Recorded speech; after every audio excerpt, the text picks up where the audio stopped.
itsy bitsy spider went up the water spout. Down came the rain and washed the spider out. Out came the sun and dried up all the rain. And the itsy bitsy spider went up the spout again.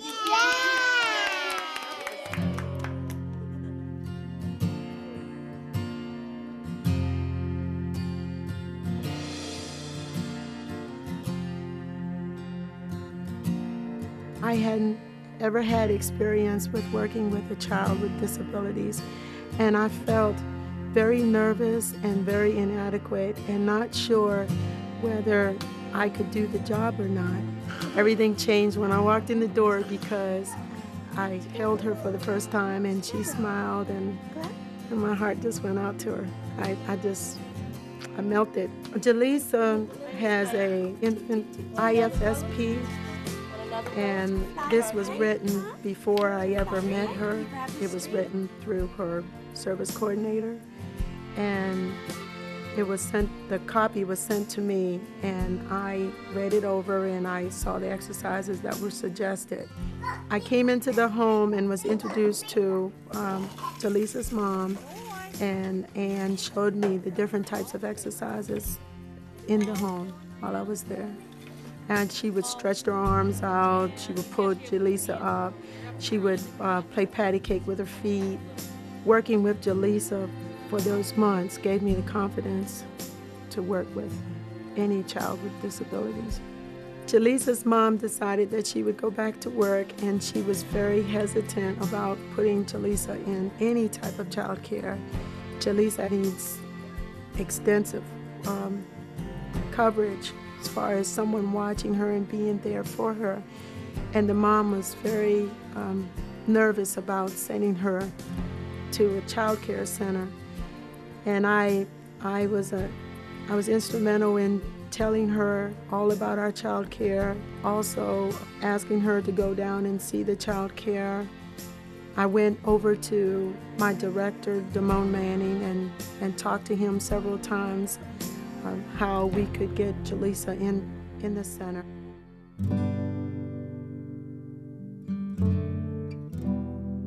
I guess I would have to admit as well that I myself had some reservations.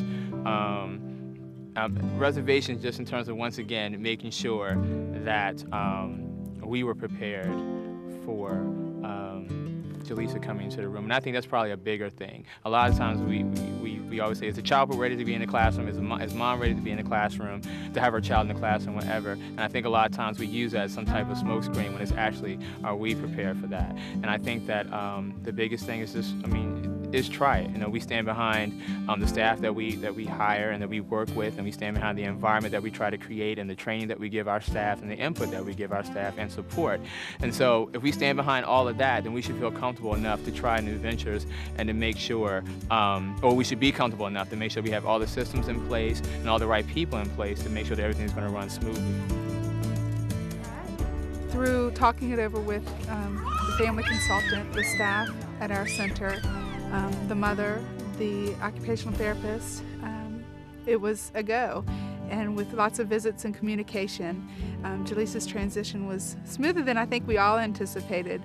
And the reason that is because of all the communication, that the occupational therapist was available, the family consultant was available, I was available. So if there were concerns and worries, we talked them through. And we still have that relationship today.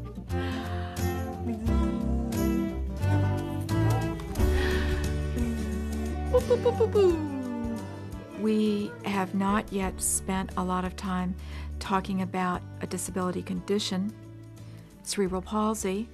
Rather, we've really focused in on working with early Head Start staff around individual children and what those individual children's developmental profile is like, what their family wants for them, what their family's priorities are for them. And certainly the developmental grounding and base is very important for that, and a knowledge about that individual child. But I think that's a more useful way of going about it, rather than sitting down and spending one morning talking about cerebral palsy and one morning talking about Down syndrome. when they have a beautiful little child in front of them who has their own personality, whose parent has a very great dynamic loving relationship with his child, and they see that, the child becomes much more important than the disability diagnosis. And what that child's learning style is, what the parents want for them, should really be the greater priority. Oh, wow. She likes the paper. Look at that. Want the glue? You want to touch the glue? You want to stick the glue? Smear it around? Smear it around. Ooh, out of your mouth. That's you. That's you. When the staff first heard that a child with some significant disabilities was coming to the center, they were a little bit anxious, to say the least. They thought that they would need an extra aid in there to help them. And the process that I used with the staff was to really let them know that they didn't need to be experts in disabilities. They really just needed to become an expert in this particular child, and that they needed to learn about Jaleesa and what her skills were, just like they would with any other individual child coming into the center. And so we talked a lot about the kinds of support that we could offer, and assured them that the therapists would come in and work with Jaleesa in the classroom, that mom would come in and share information about their routines at home, what comforted Jaleesa, what toys she liked to play with, which ways she liked to play, what positions, what her strengths were, whether she could sit independently or stand up at a water table, those kinds of things. And once the staff felt like they knew a little bit more about her skills, I think they were a lot more comfortable. The mother was really good to say, I didn't know how to do any of this stuff when I had her. I was just a regular old person. I wasn't a nurse, and I learned how to do it, and if I can learn how to do it, you guys can learn how to do it. Jaleesa, girl. There you go. Green glitter. Green glitter. Stick it on. Stick it on. Ooh, when we heard that we were getting Jaleesa, I can say I was kind of skeptical about it, because when we got Dejrima, who was 6 weeks exactly, she required a lot of attention, and so we just thought, oh man, our day is just gonna be crazy. But and the first day we didn't know really what to expect. Oh well, we were expecting the worst, kids yelling all day, everybody getting used to the routine, but it didn't even happen like that. She came in, she was happy. She cried for a while when Mom left, but it was just because Mom left. It wasn't, And then after Mom was gone, she settled down. She took a nap. The rest of the day was fine. She ate her food. She did everything everybody else did, and that was it. Let's go. Great. And after that, every day has been the same. She gets into a routine. Sometimes she's crankier than others, but that's anybody. She eats with the kids. She plays with the kids. Every time we go potty, she goes potty. Everything we do, she does.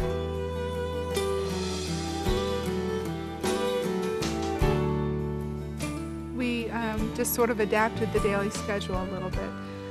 And made sure we looked at each of the roles to see if there was something we could do different at mealtime to free up one of the caregivers to assist her, or circle time, making sure that she's included. So we've looked to the IFSP, the Individualized Family Service Plan, as being the process and the document that would then, for the family, Part C and Early Head Start, outline what the work plan was going to be. So in some instances, the Part C staff has acted more in a consultant capacity, and the Early Head Start staff maybe has done much more of the work, has been much more the link to the family, has seen them every week, or has seen them in a center-based setting every day, seen the child every day. In other instances, the Part C staff may be doing joint home visits with the Early Head Start staff, may be doing additional visits But the plan, the IFSP again goes back and outlines the responsibilities for each of those people. So the services as outlined for the child has in a sense determined the relationships in many of those instances. Ready? Bringing home a baby. The service coordinator for Jaleesa in the Part C program visits the center on a weekly basis. So she does a home, what would be considered a home visit in the center with the permission of the family. Sometimes mom is able to join them during that time. Other times it's a consultation with the center staff depending on mom's work schedule. But the occupational therapist is over there every week to work with the staff and to answer their questions, to show them some different ways of positioning Jaleesa or doing a different type of activity that might help relax her muscles, or working on feeding, whatever it is that the staff has questions about, and then also reviewing what her goals are in her individualized family service plan and helping the staff embed some of those activities into the daily routine at the center.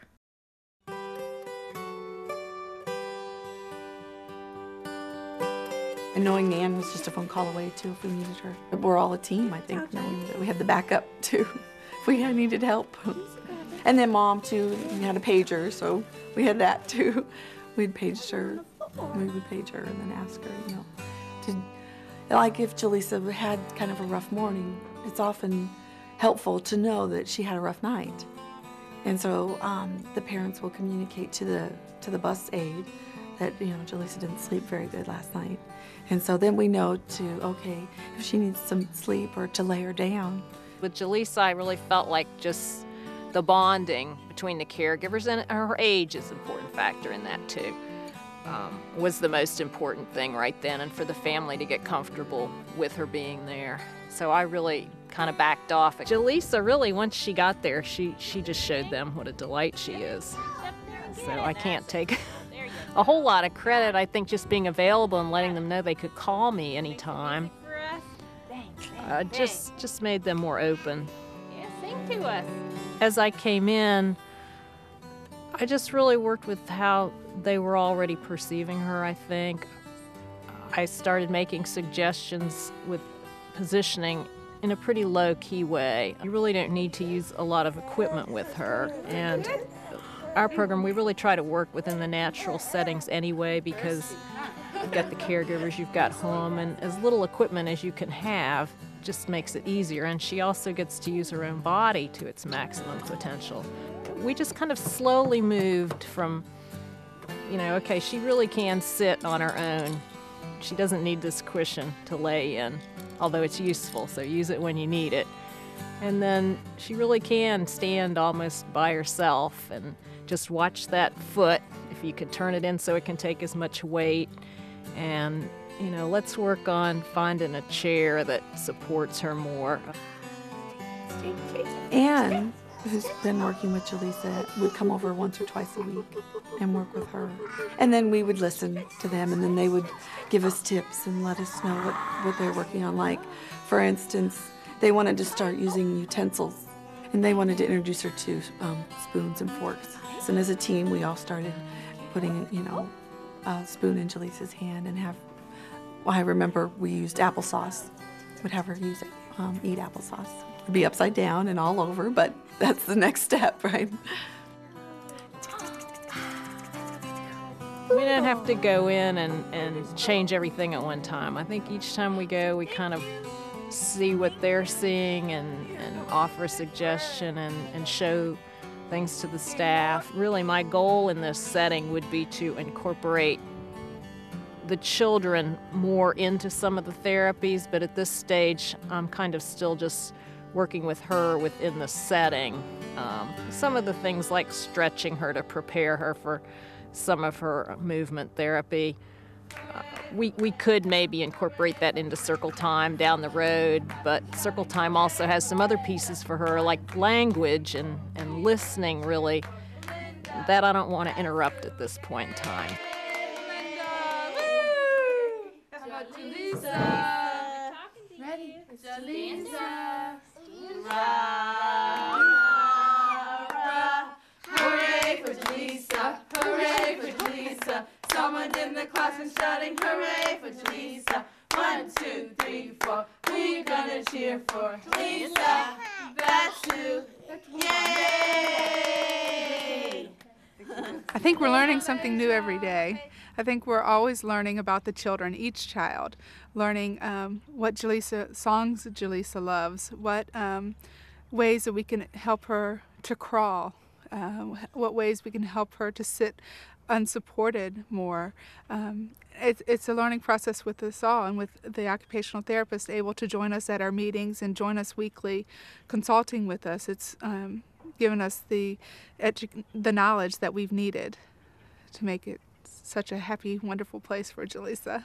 She'd probably concentrate better in some ways in a room that didn't have fluorescent lights, because you know how she really is drawn to them. She is. Yeah, so probably at nap time, when she gets up during nap time and you all have a little time alone with her, you might want to do In some service, more visual in stuff part, with them. is See if she more for pays staff her attention. changes, And giving her but things out also in because front I of haven't her. had everyone together and I don't see everyone. The times I go, I don't see the afternoon staff, and there's not a lot going on in the afternoon, but still, staff shifts around a lot of times, and I want them to have a time when they're not distracted by children, that they can ask me questions, other help they need now that they've seen her for a couple of months. What other help they might need in working with her, or maybe some ideas they have for her that I haven't even thought of.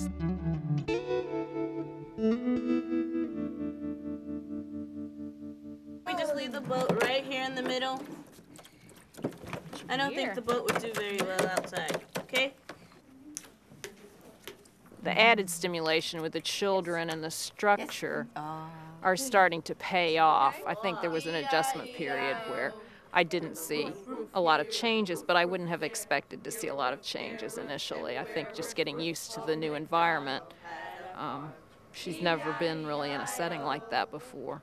She's really made a lot of progress in the last month, and the fact that she started to sign is really one of the greatest ones from my point of view, even though I work on movement, but that reaching out now to ask for something in a new way is real important to see. They've already made some nice movements, the caregivers on their own, getting her up to like the water table. Say good morning, Jay-Sean. And having her in standing, now that they, I think, feel more comfortable to control her in standing. And they've already got her sitting and doing some standing in circle time. So I'd really like to get her out there and doing some more movement on the floor. And I really think some of those preparatory things where I'm stretching her, that we could incorporate some singing, and the whole group could probably do that, and we could maybe do like a whole little crawl fest, because crawling on hands and knees is sort of the next stage. So I think getting them down in there and doing some of the things, stair climbing, I think we can make some games out of those types of activities, and maybe motivate her to move more. I feel real comfortable with the setting with her and with going over there. I mean, the main thing is just building on the relationships you've started, getting more and more from the caregivers, more ideas generating from them, more activities that can really include Jaleesa that, are geared towards what she needs, but that are also helpful for the other kids, I guess. I guess those are the main goals I see down the road. Applesauce on your face. Are you going to eat yours? Oh, other end. I don't think there's applesauce on that end. Excuse me. Good job, Jaleesa. You stand behind the environment that you provide, and that you look at all the players that will be involved in delivering services for that child. And then you make sure that they have all the information that they need, and you've developed the steps that go along. How to reassess, at what point will we reevaluate what we're doing, what are we doing to make sure and monitor that child's environment and that child's goals in that environment. And so ultimately, that's where you start. And when you've had that plan versus just thinking, I think we think of the bigger scope, you know, like we have the whole pie and we don't break down the pie to actually eat it, so it looks overwhelming. So when you break it down, therefore, it becomes a much more of a manageable process. Maybe in 3 or 4 years, the early Head Start staff will know a whole lot about cerebral palsy, spina bifida, and a number of disability conditions. But they will have learned that relative to a real little child and the practical issues surrounding incorporating that child into a playgroup or a child care setting or a home visit. I really like the idea that she's right there with other children that are developing language and that are playing in ways that would be closer to how she might play in the future. So those, I guess, the modeling and the routine, I think for what I've seen of how she's taking things in, I think the routine's going to be really useful in her learning, repetition.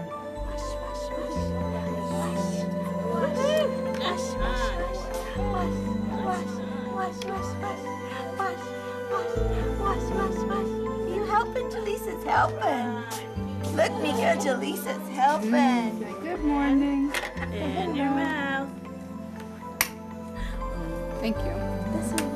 Oh, I could sit. Look at your bib. Thank you.